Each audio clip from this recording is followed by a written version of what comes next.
الكريم أما بعد قال الله تعالى أعوذ بالله من الشيطان الرجيم بسم الله الرحمن الرحيم اقرأ باسم ربك الذي خلق خلق الإنسان من علق اقرأ ربك الأكرم الذي علم بالقلم علم الإنسان ما لم يعلم صدق الله العظيم. محترم حضرات سامعین اکرام، آج میں جس موضوع پر تقریر کرنا چاہتی ہوں ان دن کی اہمیت و فضیلت، ان دن اللہ سبحانہ تعالیٰ کی عجیب نعمت ہے کہ جس کی اہمیت و فضیلت ہر دور میں تسلیم کی گئی ہے. یہ نام ملا ہے جس کی بنیاد پر انسان دوسری مخلوق سے افضل ترین چیز ہے، جسے اللہ تعالیٰ نے حضرت آدم علیہ السلام کو عطا فرما کر فرشتوں پر برتری شائع فرمائی. رسول اللہ صلی اللہ علیہ وسلم پر جو پہلی وحی نازل فرمائی گئی اس میں تعلیم سے ابتدا کی گئی اور پہلی وحی میں بطور ارشاد انسان کو دیے گئے ان کا تذکرہ فرمایا گیا. گویا اسلام کی سب سے پہلی تعلیم اور قرآن پاک کی پہلی آیت جو اللہ تعالیٰ نے محبوب نبی پر نازل فرمائی علم سے متعلق ہے.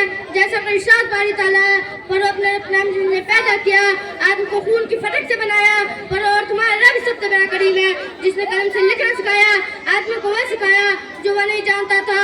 قرآن سب سے پہلے نازل ہونے والی ان آیتوں میں ان کا ذکر کر کے اللہ تعالیٰ نے واضح فرما دیا کہ اسلام تعلیم و تعلم کا مذہب ہے اور جو لوگ مسلمان ہو کر بھی ان سے دور ہے وہ اسلامی مقاصد کے خلاف زندگی گزارے ہیں. حالانکہ تعلیم و تعلم کا سب سے زیادہ حقدار ہم ہی ہیں، لہذا مسلمانوں کو چاہیے کہ جہالت کی تاریخوں کو چھوڑ کر اب علم کے اجالے میں آ جائے.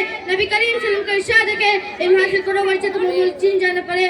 حدیث پاک میں کہ اللہ کے رسول اللہ صلی اللہ علیہ وسلم ارشاد فرماتے ہیں علم حاصل کرنا جتنا مردوں کے لیے ضروری ہے اتنے عورتوں کے لیے بھی ضروری ہے، کیونکہ اسلام کا قانون جتنا مردوں کے لیے بھی بنا ہے اتنا عورتوں کے لیے بھی بنا ہے. شریعت محمدی پہ عمل کرنا جتنا مردوں کے لیے ضروری ہے اتنا عورتوں کے لیے بھی ضروری ہے.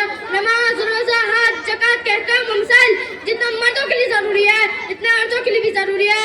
سامعین اکرام اور پردہ نشین خواتین اسلام، آپ کو معلوم ہونا چاہیے کہ بچوں کا پہلا اسکول ماں کی گود اور گھر کا ماحول ہوتا ہے. اگر ماں دیندار ہے تو اس کا بچہ بھی دیندار ہوگا، اگر ماں نیک اور شریف ہے تو اس کا بچہ بھی نیک اور شریف ہوگا. یاد رہے ہمارے گھر کا ماحول اس وقت دیندار اچھا جبکہ ہمارے گھر کی عورتیں دیندار تعلیم یافتہ ہو.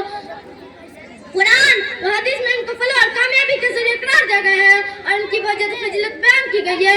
علم انسان کو پستی سے بلندی کی طرف لے جاتا ہے، یہ ادنا کو اعلیٰ بناتا ہے، غیر تہذیب یافتہ اقوام کو تہذیب کی دولت سے مالا مال کرتا ہے. یہی وجہ کہ معاشرے میں افراد کو قدر کی نگاہ سے دیکھا جاتا ہے. علم کے اہمیت کا قرآن میں متعدد مقامات پر ذکر ہے. جو علم حاصل کرے گا اللہ تعالیٰ اس کی مشکلات کو آسان فرما دے گا اور اسے وہاں سے رزق عطا فرمائے گا جہاں اس کا گمان بھی نہ ہوگا. رسول اللہ صلی اللہ علیہ وسلم جو کی تلاش میں کسی راستے پر چلتا ہے اللہ تعالیٰ اسے کوئی ذریعہ اسی جنت کے راستے پر لگا دیتا اور فرشتے تعلیم سلے پر بچھا دیتا ہے. اللہ سے دعا کیجیے کہ اللہ تعالیٰ کو علم حاصل کرنے کی توفیق عطا فرمائے. میں اپنی بات ختم کرتی ہوں.